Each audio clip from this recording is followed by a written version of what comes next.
हाथों की लकीरें कर्म नहीं कहलाती है। सोच की पहली लहर ही आने वाला कल बनाती है। कृष्ण का उपदेश हो या न्यूरोसाइंस का ये ज्ञान हो, आज जानेंगे कि कैसे चेतना जीवन चलाती है। तो नमस्ते साथियों, क्या आप जानते हैं कि आपका एक छोटा सा विचार आपके आने वाला 10 साल का भविष्य लिख रहा है? हम अक्सर सोचते हैं कि कर्म सिर्फ हाथों में होता है, यानी जब हम कुछ करते हैं तभी कर्म बनता है। लेकिन विज्ञान और अध्यात्म दोनों कहते हैं कि कर्म आपके दिमाग में पहले ही घट चुका होता है। तो आज इस वीडियो में हम कर्म के विज्ञान, द साइंस ऑफ कर्मा की उस गहराई में उतरेंगे जो सामान्य चर्चाओं से बहुत ऊपर है। हम जानेंगे कि कैसे भगवान कृष्ण का निष्काम कर्म और आधुनिक न्यूरोसाइंस एक ही सत्य की ओर इशारा करते हैं। इस वीडियो के अंत तक आप समझेंगे कि आपका जीवन किस ऑपरेटिंग सिस्टम पर चल रहा है। हम चर्चा करेंगे कर्म और भाव का वह गुप्त संबंध जो परिणाम तय करता है, संस्कार कैसे बनते हैं और वह आपकी आइडेंटिटी कैसे डिजाइन करते हैं, रिएक्शन प्रतिक्रिया और कॉन्शियस एक्शन सजग क्रिया का फर्क, और सबसे रोमांचक कर्म का तांत्रिक विज्ञान, न्यूरोसाइंस ऑफ कर्म। अगर आप अपने जीवन की बागडोर अपने हाथ में लेना चाहते हैं तो यह वीडियो आपके लिए एक वैचारिक कंपास, मेटल कंपास साबित होगा। जीवन में हर पल कुछ ना कुछ घट रहा है। हम जागते हैं, चलते हैं, बोलते हैं, सोचते हैं और प्रतिक्रिया देते हैं। लेकिन सवाल यह है, क्या हर हलचल कर्म है? अगर हम कर्म को केवल एक्शन मान लेते हैं, लेकिन कर्म का विज्ञान कहता है कि कर्म केवल वह नहीं जो शरीर करता है, बल्कि वह है जो आपकी चेतना, कॉन्शियसनेस प्रवाहित करता है। कर्म की एक वैज्ञानिक इक्वेशन है, इरादा, इंटेंशन प्लस भावना, इमोशन प्लस विचार, थॉट्स प्लस क्रिया, एक्शन इज इक्वल टू आपका संपूर्ण कर्म। इसे एक उदाहरण से समझते हैं। दो लोग एक भूखे को खाना खिलाते हैं। पहला व्यक्ति इसलिए खिलाता है ताकि सोशल मीडिया पर उसकी तारीफ हो, अहंकार। दूसरा व्यक्ति इसलिए खिलाता है क्योंकि उसे सामने वाले का दर्द महसूस होता है, करुणा। बाहरी क्रिया, एक्शन एक ही है, खाना खिलाना। लेकिन कर्म का विज्ञान कहता है कि दोनों के फल बिल्कुल अलग होंगे। अहंकार से किया गया कर्म आपके अहंकार के सॉफ्टवेयर को और मजबूत करेगा, जबकि करुणा से किया गया कर्म आपकी आत्मा को शांत और मुक्त करेगा। इसलिए कर्म केवल क्रिया नहीं बल्कि एक ऊर्जा चक्र है। गीता का वैज्ञानिक सूत्र कर्मण्येवाधिकारस्ते, हजारों साल पहले कुरुक्षेत्र के मैदान में कृष्ण ने अर्जुन को दुनिया का सबसे बड़ा मनोवैज्ञानिक सूत्र दिया था, कर्मण्येवाधिकारस्ते मा फलेषु कदाचन। इसका अर्थ बिल्कुल सरल है कि आपका अधिकार केवल कर्म पर है, उसके फल पर नहीं। लोग अक्सर इसे सुनकर निराश हो जाते हैं कि फल क्यों नहीं मिलेगा, लेकिन यह निराश का नहीं, अत्यधिक उत्पादकता, हाई प्रोडक्टिविटी का सूत्र है। विज्ञान कहता है कि जब हमारा दिमाग फल या परिणाम की चिंता में होता है तो वह वर्तमान की क्रिया, एक्शन पर पूरा ध्यान नहीं दे पाता। इससे तनाव स्ट्रेस पैदा होता है, लेकिन जब आप फल की चिंता छोड़कर केवल कर्म की शुद्धता पर ध्यान देते हैं तो आपकी फोकस और क्वालिटी बढ़ जाती है। यही निष्काम कर्म का विज्ञान है। यह आपको वर्तमान क्षण, द प्रेजेंट मोमेंट का स्वामी बनाते हैं। और सिर्फ प्रेजेंट ही तो हमारे पास है, प्रेजेंट से ही हम भविष्य बनाएंगे। कर्म का मनोविज्ञान, थॉट से आइडेंटिटी तक। आधुनिक विज्ञान साइकोलॉजी कर्म के चक्र को इस प्रकार समझाता है। विचार, थॉट्स। हर कर्म का बीज एक विचार है, भावना, इमोशन। विचार जब गहरा होता है तो वह भावना पैदा करता है। भावना वह ईंधन है जो आपको काम करने के लिए प्रेरित करती है। क्रिया, एक्शन। भावना के दबाव में आकर आप कार्य करते हैं। परिणाम, रिजल्ट। हर क्रिया का एक भौतिक और मानसिक परिणाम होता है। पहचान, आइडेंटिटी।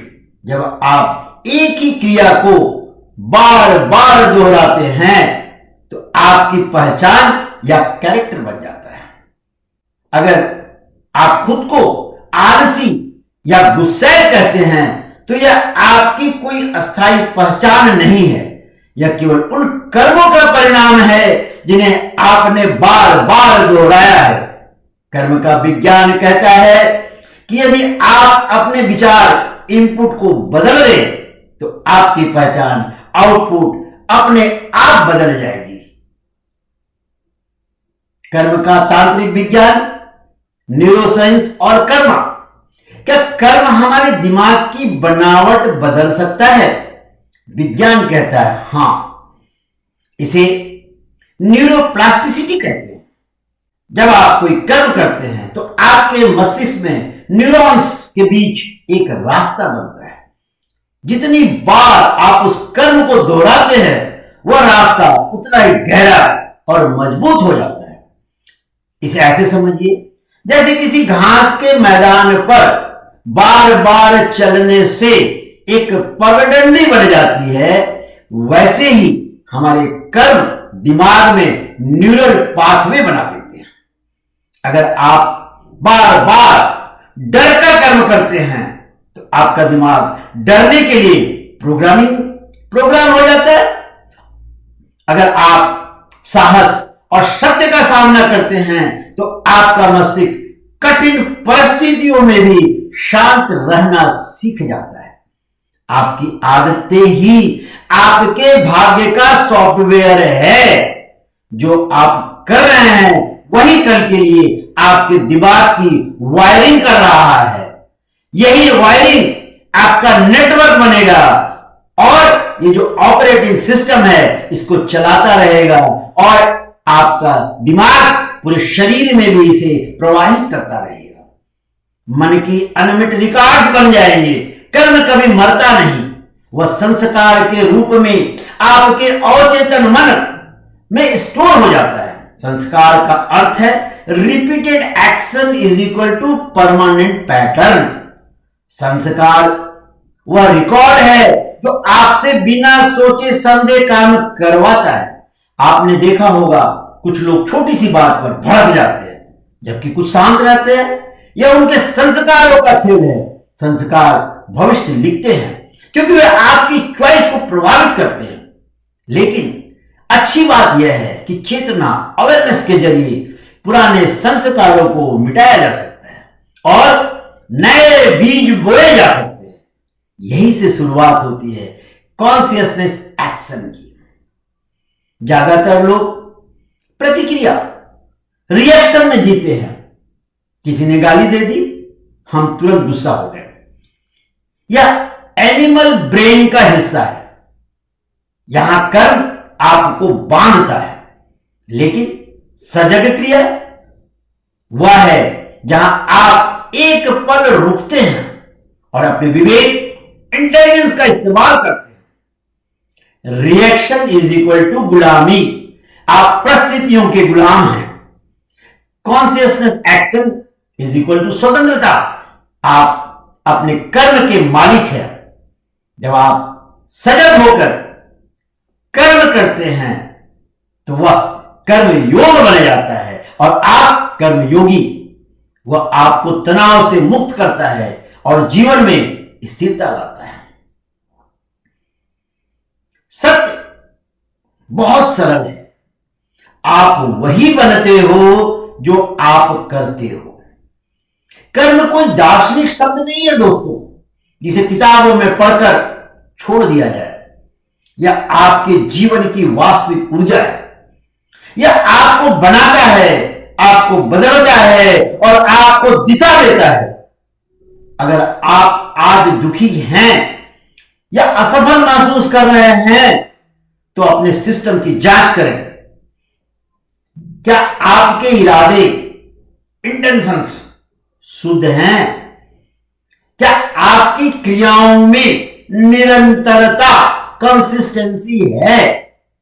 क्या आप केवल फल के पीछे भाग रहे हैं या कर्म की गुणवत्ता पर ध्यान दे रहे हैं?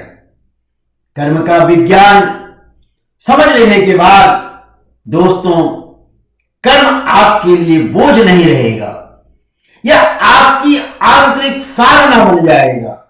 याद रखें, आप अपने भाग्य के लेखक खुद हैं। आपकी कलम आपकी कर्म है।